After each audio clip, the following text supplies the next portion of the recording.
बिस्मिल्लाहिर्रहमानिर्रहीम। अस्सलाम वालेकुम। GNN ग्लोबल न्यूज नेटवर्क के साथ मैं हूँ राबील सैयद। शामिल करते हैं आज की आम खबर।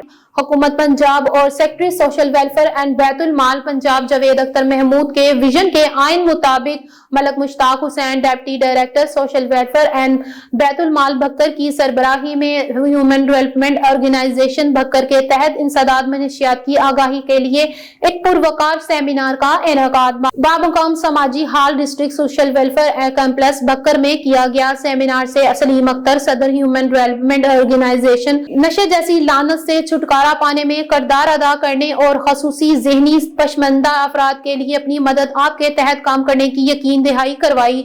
Malak Mushtaq Hussain deputy director social welfare Bhakkar ने नशे की वजूहात इलाज और डिस्ट्रिक्ट हेडक्वार्टर अस्पताल भक्कर में महकमा सोशल वेलफेयर एंड बैतुल माल और महकमा सेहत की तरफ से ड्रग रिप्लेसेशन सेंटर की इफादियत के बारे में बताया।